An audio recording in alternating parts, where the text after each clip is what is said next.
What if I told you it was possible to see all of Australia in a week? The nature, the small towns, the animals, the food, no time travel required. Well, I'd be lying, but in Tasmania, you can get pretty close. In Australia, the circumnavigation of the perimeter of the country is called the Big Lap. It's a bucket list item for many Australians as well as foreigners. In our research of how to do this long road trip, everyone said that slowing down was most important, with many recommending taking 3 months to a year to enjoy it properly. But that wasn't an option for us. Not only did we have 2 little kids in tow, we only had 6 weeks in Australia. We also way underestimated the size of the Big Lap. It's 15,000 kilometers or almost 9,300 miles. Needless to say, driving 9,300 miles in 42 days did not sound like a fun trip to us, so we needed something that could fulfill all of the hallmarks of the Big Lap without its hefty time consumption. Enter Tasmania. Australia's biggest island is off the southeastern coastline. We planned a 7-day adventure encompassing all the highlights of the Big Lap, but in a setting more manageable for just 1 week of our trip to Australia. This was our Little Lap.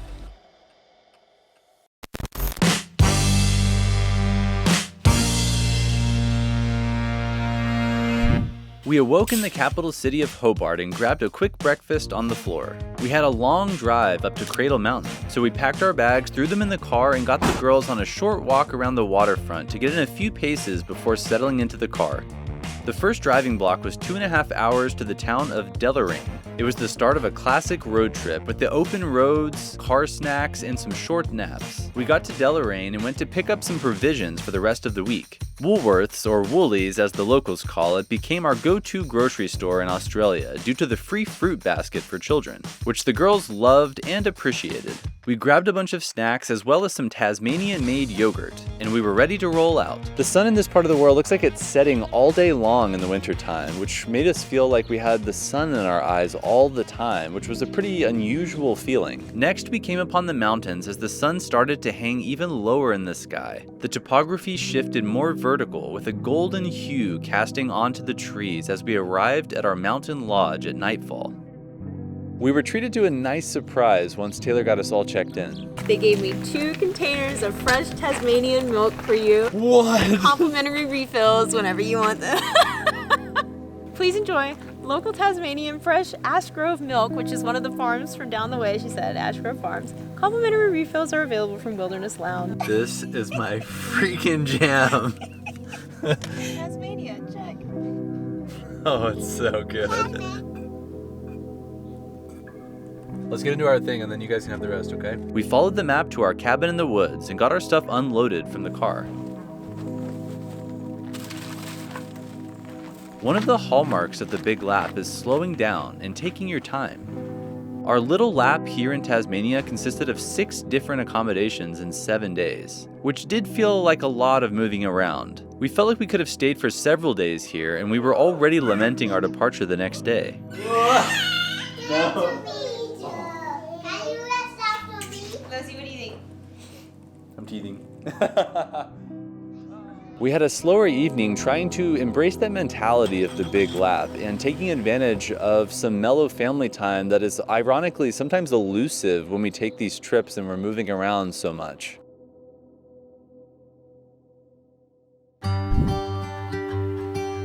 We woke up to the sunrise and a nice family breakfast. We already had to pack up our stuff and load it up in the car. Today was all about visiting a national park, a jewel of the Big Lap, and of most road trips in general. Right as we were finishing up throwing some stuff in the car, we spotted this little guy, which I believe was about to jump up in the trunk of the car and try to steal some of our food, but the girls had never seen a wallaby before, so this animal sighting really started the day off right. Hi, oh yeah, he's kind of smiling now. He is? Bye. The morning was filled with boardwalk hikes over different areas of the park. We'd been to Tasmania once before and experienced these boardwalk hikes, but the ones in Cradle Mountain were unique in that they never connect to a dirt trail. We saw a ton of wallabies out on the trail, which were still new to us. There were little tunnels for the children to walk through with images of all the animals out on the trails. On the circuit around Dove Lake, which lies below Cradle Mountain, this beautiful rainbow popped up on the lake and lingered for most of our trek. We absolutely love traveling in the winter. It's so beautiful, but this is one day it's a little frigid, but We still love it. The trails were peaceful and beautiful, but there was one thing that we really wanted to see before we left, a wombat. Our previous time in Tasmania had shown us echidnas and wallabies, but we had never seen a wombat before. Right as we came off the Enchanted Walk trail, we saw one walking through the parking lot, but then it quickly scurried out of sight, and we had hoped for a little bit more of an encounter. Our final stop in the park was to walk the beginning of the Overland Track, which is a 40-mile boardwalk trail in and around the national park. Immediately as we set off on the trail, we saw little wombats dotted on the hills. As we walked along, we saw some ever closer, but we hadn't gotten as close as we wanted. As we were ready to call it on our Cradle Mountain adventure and return to our car, this little guy came waddling along the boardwalk, finally giving us the close brush with a wombat that we'd been looking for.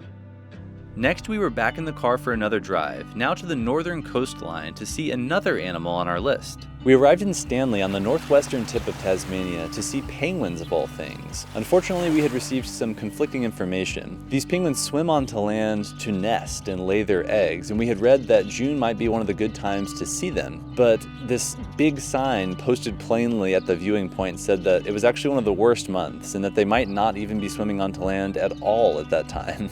We had already driven a couple of hours out to Stanley, and we had to wait around till dusk to test our luck anyway. Fortunately, a playground and beach passed the time quickly, and the sun soon ducked under the horizon. Next, a waiting game. We weren't the only ones out there, which made us think there was a real chance of a sighting. But sadly, as darkness fell, nothing. At least we had managed a wombat encounter for the day. Our next 2 days combined two elements of a great road trip. The first, driving through small towns, an easy find in Tasmania, and the second, great food. A collective of 42 Tasmanian businesses came together to create the Cradle to Coast Tasting Trail, a network of farm-to-table cafes, restaurants, and food producers delivering delicious locally made foods. It begins in Stanley, where we had stayed the night, and continues eastward along the northern coastline. We knew we were in for a couple of days of sitting and eating, so we were pointedly active in the morning, hiking the hill adjacent our failed penguin sighting from the night before. Then we were off to our first eats for the day, well, since breakfast, a little country shop in Stanley. The shop boasted entirely made in Tasmania products as far as we could tell. We picked up some mustard and a sampling of cheese from a producer we'd visit later and sat outside the shop for a mid-morning picnic. Sitting on the ground? Okay, little one. Smells good. It's not a bad smell at all. We attracted some local attention for eating on the sidewalk, including this curious pup that almost nabbed our loaf of bread. Stop 1 was a success. Stop 2 was right around the corner, still in Stanley and featuring fresh seafood, and our eldest was campaigning hard for the lobster. We forewent the lobster and chose this sampling of a bunch of different types of seafood. Once our order was ready, we went outside and enjoyed the lovely weather and ate at these picnic tables, surrounded by eager seagulls. Is gummy flake a kind of fish? It's a kind of fish, apparently. Never heard of it before. I love that on their menu, everything that is fried they call crumbed. It sounds very proper, a very nice sounding version of fried food. Crumbed fish. Chips. You mean French fries? Fries. You're already turning Australian on us. It looks good. All right, you can hold this, okay? Oh. Oh. Mom, I have some sauce on it. We said goodbye to Stanley and headed east. Stop number 3 was the most surprising food on our list, Tasmanian pickled onions. Pickled onions, roasted pumpkin, and relish. Should we get it? I can take for the pickled. I don't think I see myself just popping pickled onions, but we'll try it. I think in sandwich form is most palatable.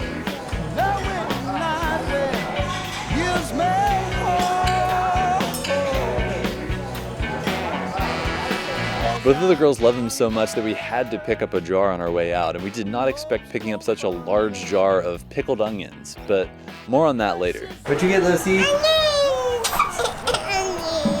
Who would have thought? You enjoying the tasting trail? Yeah. What's your favorite thing you've eaten today? For my Toby's, it's probably the red teas. You like those pickled onions, didn't you? The final stop of day 1 was at a chocolate factory, a sure success. There was some chocolate dripping out of the machines, some free samples of chocolate in the shop, and a chocolate-themed castle playground. We let the girls play, and then we all sampled the chocolate truffles we'd bought. It's absolutely delicious, but I don't even know if it's chocolate. What you eating, baby? Eating crumbs. Oh, eating crumbs.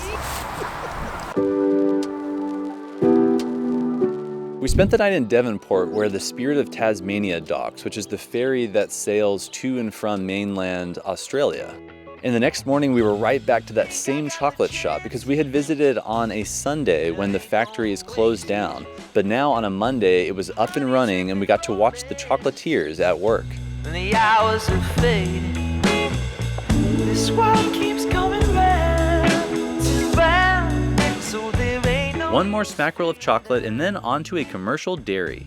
Now we are headed to the cheese farm that we already bought cheese from at that little shop. Yes, I huge breakfast. I don't know if I'm gonna be hungry for all this stuff.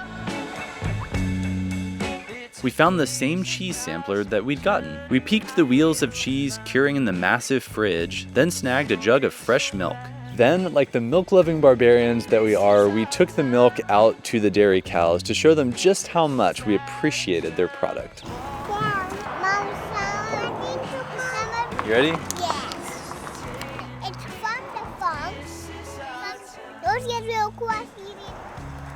Our final stop was more dairy, this time some ice cream.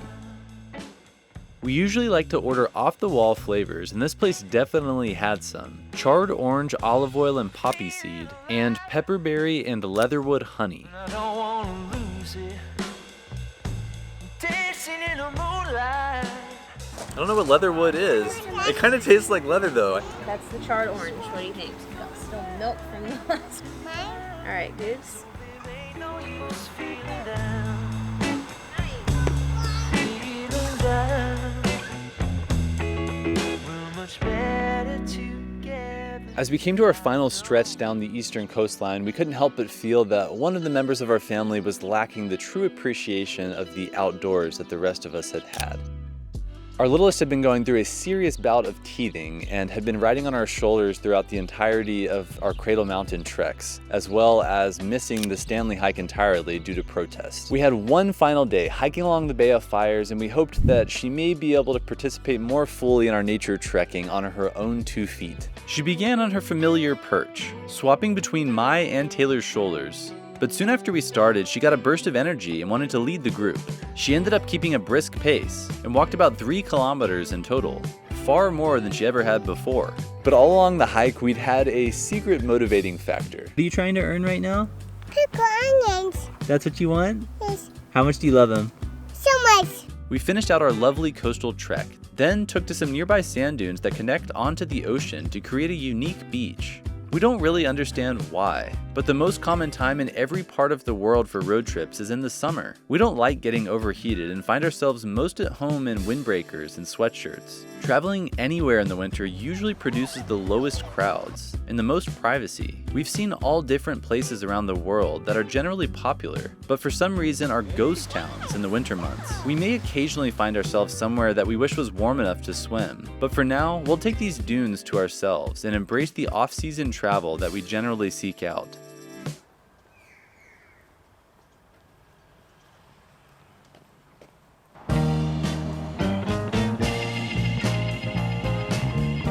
Our final stop was at a blowhole along the coast, where the walk was 25 feet from the parking lot, which our little one loved.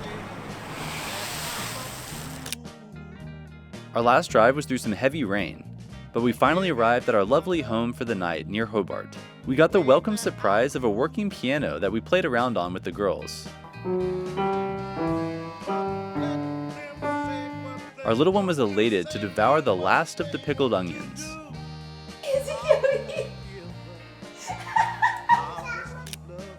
We shared a farewell dinner with the girls that featured all of the miscellaneous foods we'd collected along the tasting trail. That wrapped up our little lap. We logged almost 900 miles in 7 days, around 10% of the distance of the big lap. It was certainly faster paced, sleeping somewhere new almost every night and doing so many hours in the car, but it gave us a taste of what the big lap has to offer. Big nature trails and delicious foods across small towns. But most importantly, quiet moments as a family that allow us to slow down as much as possible and appreciate our family time together, wherever it may take place.